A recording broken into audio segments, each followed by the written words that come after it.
예수님 믿음은 무엇일까요? 예수님 믿음은 또 우리 왕의 신화의 모습을 통해서 볼 수 있습니다.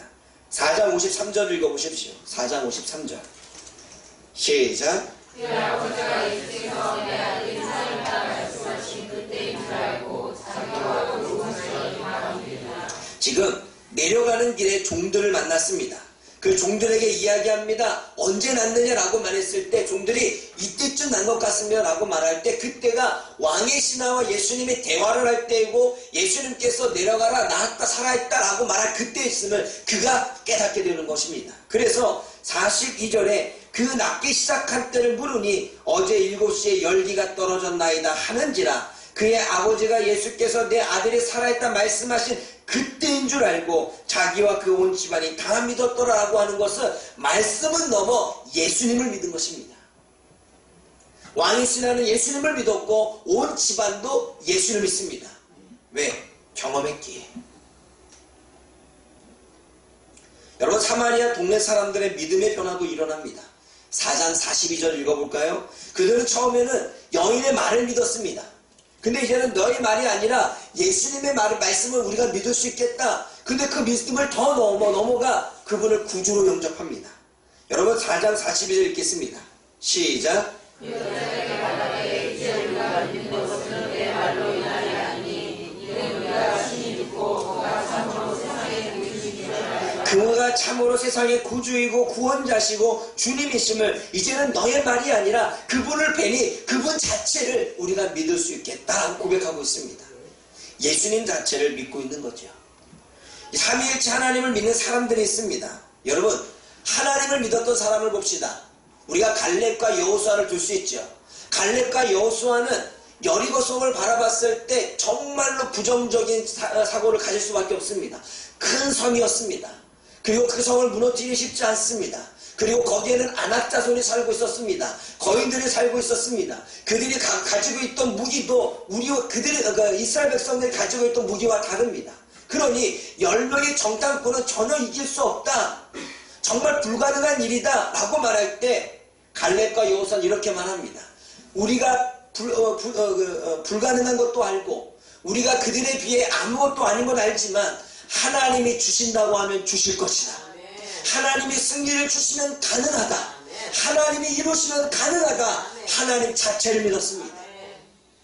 나한테 무기가 없어도 나한테 아주 크나큰 장군이 없어도 전술과 전략이 없어도 그냥 하나님이 허락만 하시면 들어갈 수 있다. 하나님 자체를 믿었습니다. 이게 삼위일체 하나님에 대한 믿음입니다. 또 예수님의 믿음은 어떨까요? 여러분 예수님의 제자들에 대한 이야기를 복음서를 들으면 저들이 예수님이 말씀하실 때마다 말씀도 이해하지 못하고 말씀도 믿지 못합니다. 그래서 믿지 못하고 의심한다. 예수님이 언제까지 네가 믿음이 없겠느냐, 언제까지 의심하겠느냐 늘 말하지요. 그러나 그들이 성령을 경험하고 나서 그들은 예수님 자체를 믿기 시작합니다. 뿐만 아닙니다. 성령님을 믿었던 사람이 있죠. 전적으로 성령을 믿었던 사람은 바로 사도 바울입니다. 사도 바울은 성령님이 주시는 감동, 성령님이 주시는 음성, 성령께서 나에게 하시는 말씀, 그 말씀대로 순종해서 하나님의 은혜를 경험한 사람입니다. 그러기에 그는 성령을 계속 강조합니다. 여러분 구약시대에 하나님을 아는 사람은 하나님을 계속 강조합니다. 예수님의 제자들은 복음을 전할 때 예수님을 계속 강조합니다. 왜요? 그분이 정말 살아난 것을 목격했으니까. 그분 자체가 복음이고 그분 자체가 구원자이심을 믿기에. 사도 바울은 계속해서 예수님도 증거하지만 성령님에 대해서 강조하고 있습니다. 삼위일체 하나님 자체를 믿고 있지요. 이것이 삼위일체 하나님에 대한 믿음입니다. 이렇게 얘기하면 참 이해가 안 돼요. 그래서 제가 표적 믿음이 무엇이고 말씀 믿음이 무엇이고 예수님 믿음이 무엇인지를 우리의 삶을 통해서 이야기를 해보겠습니다. 우리 하민이는 표적 믿음입니다. 우리 아이들이 저희들에게 부모에게 늘 하는 말이 뭐예요? 장난감 사달라는 거죠. 장난감을 사달라고 하고 어디를 가자고 말합니다. 그럴 때마다 항상 바로 장난감이 있어야 돼요. 그리고 항상 바로 어디를 가야 돼요. 그러지 않으면 이 아이는 하는 말이 거짓말 안 사줄 거지? 거짓말 안 갈 거지? 간다고 얘기했는데 몇 시에 간다고 얘기했는데 언제 갈 거야? 언제 갈 거야? 계속 물어. 더 이상 말하지 마. 간다고 했잖아. 언제 갈 건데? 몇 시에 갈 건데? 계속 물어봅니다. 손에 잡힐 때까지, 자신의 눈으로 확인될 때까지 계속 묻는 거죠.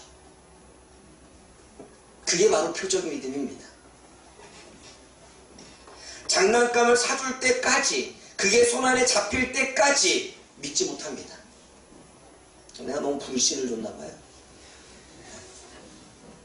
이 아이는 나를 모르는 거예요.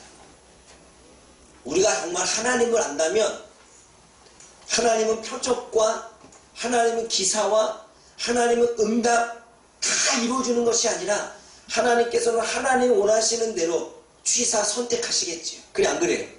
여러분, 제가 우리 아이들이 장난감을 사준다고 해서 다 사줄까요? 그것은 안 돼. 못 돼. 제 나름대로 듣고서 판단은 누가 합니까? 제가 하겠죠. 그것을 사주는 건 누가 사주는 거예요? 부모인 제가 사주는 거잖아요. 하나님이 저와 여러분들의 기도를 듣고 그것을 이루어주시는 분은 누가 하시는 거예요? 하나님이 하시는 거죠. 그것은 하나님의 결정권입니다. 그런데 우리들은 손에 잡히고 눈에 보여야지만 해줄 거라고 믿습니다. 그리고 손에 잡히지 않으면, 그리고 눈에 보이지 않으면 우리는 믿지 않습니다. 말씀 믿음은 무엇입니까? 말씀 믿음은 부모님의 말씀을 믿는 거예요. 우리 하음의 믿음이 말씀 믿음이에요. 사줄게. 그럼 얘는 기다려요. 더 이상 얘기 안 해요. 기다려요. 하루가 지나고 이틀이 지나도 기다립니다. 그랬는데도 자기 손에 오지 않고 이러니까 이제 그 이 믿음이 흔들리는 거예요. 그러다 보니 한 번 던집니다. 사줄 거야? 언제 사줄 거야? 사준다고 했지? 기다려. 또 기다립니다. 하루가 지나고 이틀이 지나고 또 기다립니다. 근데 또 믿음이 흔들려요. 사준다고 했는데 아직 온 거는 없어. 그러니 믿음이 흔들리니까 또 물어봐요. 사줄 거지? 이게 말씀 믿음이에요. 부모님이 사준다는 말씀을 믿었어요. 그리고 그 약속을 기다렸습니다. 근데 기다렸는데 끝도 없어. 언제까지 기다려야 돼? 그러니까 끝도 없으니까 흔들리는 거죠. 여러분, 우리가 그러지 않습니까? 우리는 하나님의 약속의 말씀을 믿습니다. 그래 안 그래요? 근데 약속의 말씀을 믿지만 그 약속의 말씀이 내가 원하는 때에 내가 원하는 방법으로 나타나지 않으면 우리는 흔들리기 시작합니다.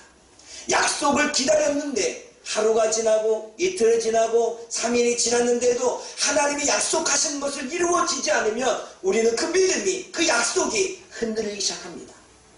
그래서 내 방법대로, 내 뜻대로 그렇게 행하게 되지요.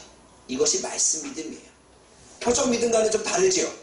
좀 나은 거예요. 성장했잖아요. 근데 기다리려면 끝까지 기다려야지.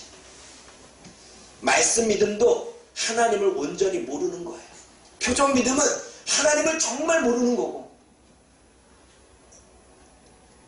말씀 믿음은 하나님을 알되 자기의 생각 안에서만 믿는 거예요. 그래서 약속을 믿고 기다리는데 끝까지 참고 기다리지 못하는 거죠. 그리고 주님께서는 우리에게 구원을 주셨다 말씀하셨는데 천국 가기까지 우리가 그걸 확신하지 못하니까 또 내가 구원 받았는지 안 받았는지 헷갈려 안 헷갈려요? 또 흔들리죠. 말씀 믿음은 그래요. 그러나 예수님 믿음은 어떤 믿음입니까? 그냥 자체를 믿는 거예요. 부모님이 말씀하셨습니다. 장난감 사줄게. 언제인지 그건 내 뜻대로요. 그래요 안 그래요? 내가 원하는 때 내 방법대로 사줄 거예요. 왜냐하면 부모님도 사정이 있잖아요.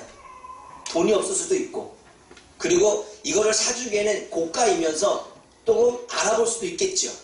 그리고 이 아이가 원하는 것이 정말 이 아이에게 필요한지 필요하지 않는지 그 결정은 누가 해요? 당장 필요치 않은데 뭐하러 사주겠어요? 그래 안 그래요? 그리고 사줘봤더니 놀아요 안 놀아요? 다 그때뿐이에요. 다 그때는 갖고 싶어. 근데 사주고 나면 사용 안 해. 그래서 쌓이는 장난감이 많아요, 안 많아요? 많죠. 그럼 나는 고민하는 거죠. 줘야 되나 말아야 되나. 우리는 하나님 앞에 은사를 달라고 기도하지요. 그런데 우리에게 은사를 주시고 달란트를 주고 재능을 주었는데 우리가 사용하지 않아. 근데 또 달래. 욕심은 많아가지고 이것도 주세요. 병 고치는 능력 주세요. 뭐하는 은사 주세요. 지혜 은사 주세요. 뭐 은사 주세요. 근데 내가 가진 은사도 하나님 활용도 못해. 근데 욕심은 많아가지고 잔뜩 쌓아놔. 그래서 썩어. 욕심 많은 사람들 대부분 유통기한 지나서 음식물 다 버리죠. 그때는 먹을 수 있을 것 같고 그때는 활용할 것 같은데 그냥 다 챙겨놓고 나중에는 버리게 되죠. 여러분 집에 옷 사놓고 안 입는 거 있죠? 한 번 입고 안 입는 거. 유행 지났다고. 아니면 좀 안 맞아서. 아니면 그때는 괜찮았는데 좀 살쪄서.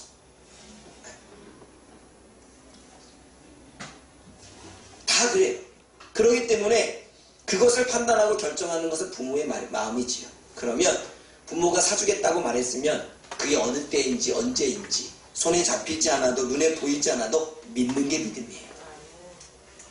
정말 목사님을 안다면, 부모를 안다면 그 부모가 어떠한 사람인지를 안다면 정말 약속을 지키는 사람인지 지키지 않는 사람인지 1년이 됐던 2년이 됐던 그 약속을 반드시 지켰는지 안 지켰는지 그거를 믿는다면 기다리는 거예요. 그리고 부모님의 결정을 따르는 거예요.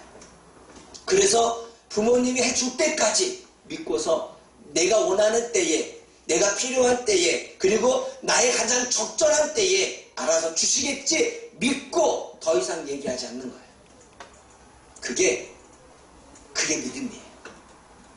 여러분, 우리가 하나님을 믿을 때 하나님 자체를 믿는 거예요. 내 삶에 기적이 나타나지 않아도 하나님을 믿는 거예요. 내 삶의 표정이 나타나지 않아도 믿는 거예요. 내 삶에 내가 응답한 대로 이루어지지 않았어도 믿는 거예요. 그게 믿음입니다.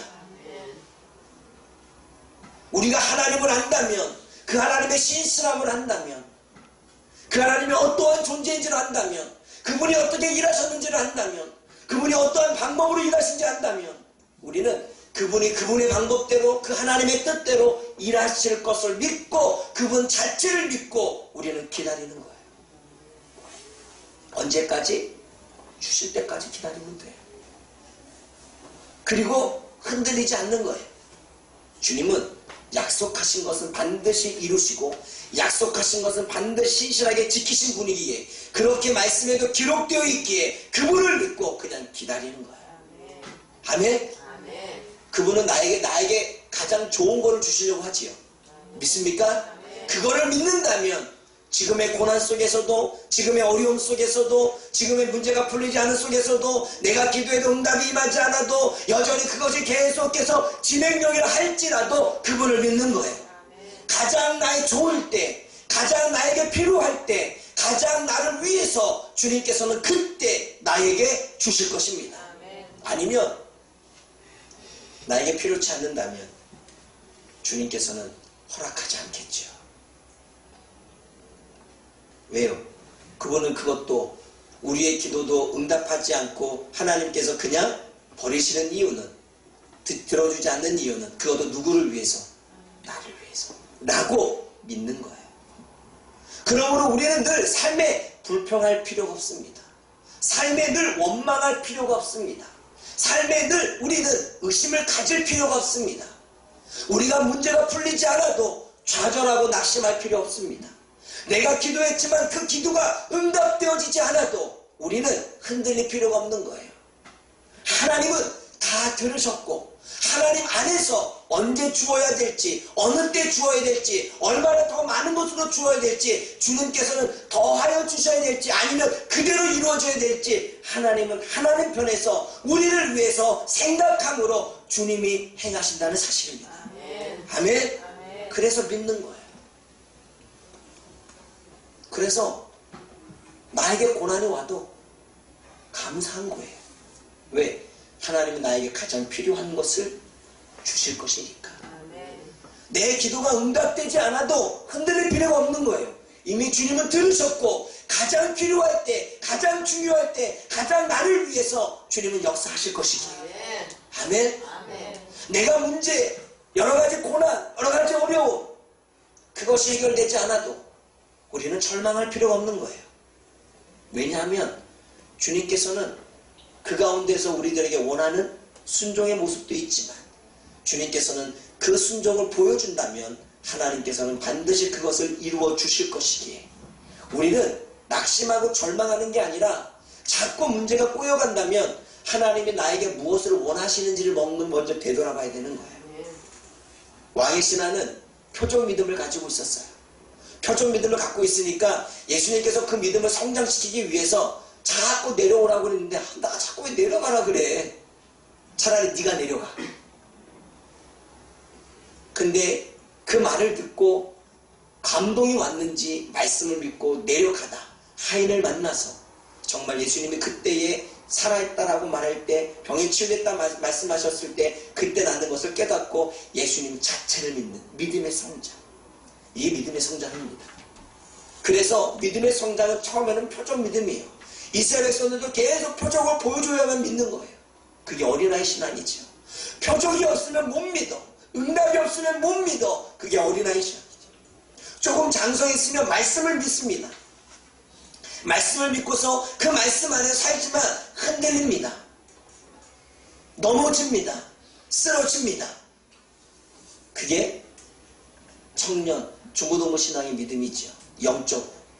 정말 성숙된 믿음은 이런 것 없어도 전혀 이런 거 나타나지 않아도 내 삶의 표적과 기적이 나타나지 않아도 그 하나님은 분명히 일하시는 것은 사실이고 그리고 그분은 나에게 가장 필요한 것을 지금도 주시기 위해서 일하고 계시고 그리고 때마다 시마다 가장 적절할 때에 나에게 이른 비에 늦은 비에 은혜를 주실 것을 믿기에 우리는 흔들림 없이 가는 것입니다. 그렇게 오늘도 감사, 내일도 감사, 모레도 감사, 우리는 감사한 것입니다. 아멘. 아멘. 이것이 믿음입니다. 이러한 믿음의 성장 과정, 과연 저와 여러분들은 어떠한 믿음이 있습니까? 아직도 표적 믿음 안에 있습니까? 아니면 말씀 믿음 안에 들어왔지만 여전히 약속을 기다리면서 기다리지 못하고 순간 오래 지속되어지면 흔들리고 있습니까? 아니면 표적과 기사가 없어도 하나님이 약속해 주셨는데도 불구하고 기한이 오래돼도 그분 자체를 믿고 그냥 편안하게 나에게 아무런 일이 없었든지 살아가고 있습니까? 이 단계가 우리가 가야 될 단계이고 이 믿음이 하나님이 우리에게 원하시는 온전한 믿음인 것입니다. 흠이 없는 믿음인 것입니다. 전적 삼위일체 그 하나님을 믿는 믿음인 것입니다. 그때에 우리는 더 놀라운 일들을 경험하게 되는 것입니다. 아멘. 믿음의 성장을 이룹시다. 여러분들의 믿음을 되돌아보고 오늘도 이 말씀을 듣고 내가 좀 표적 믿음이라면 이제는 말씀 믿음으로 좀 성장하고 말씀 믿음이라면 이제는 예수님 자체 삼위일체 하나님 그 자체를 믿는 믿음으로 성장해 나아갈 수 있기를 원합니다. 그래서 삶에서 요동하지 말고 삶에서 절망하지도 말고 삶에서 낙심하지도 말고 삶에서 원망과 불평과 살지도 말고 늘 감사가 우리의 삶에서 흘러넘침으로 그분 앞에 모든 영광을 올려드릴 수 있기를 주님의 이름으로 부탁을 드립니다. 기도하겠습니다. 사랑의 하나님 아버지 참으로 감사를 드립니다. 왕의 신하의 믿음을 통해서 하나님 우리는 우리의 믿음을 점검해 보았습니다. 하나님 우리는 표적 믿음, 기적과 기사와 하나님 응답해 주셔야만 믿는 믿음을 가지고 있습니까? 아니면 말씀을 믿지만 하나님 그 말씀이 오랫동안 기다림 속에서 지속되어져 계속 이루어지지 않으면 또 흔들리는 그러한 믿음 가운데 나아가고 있습니까? 아니면 하나님이 말씀하신 것을 믿고 요동하지 아니하고 하나님 그 자체만으로도 그분이 얼마나 신실하시고 그분이 얼마나 우리를 위해서 필요한 것들을 주시는지 그것을 믿고 확신하며 오늘도 전혀 요동하지 않고 흔들리지 않은 가운데 살아가고 있습니까?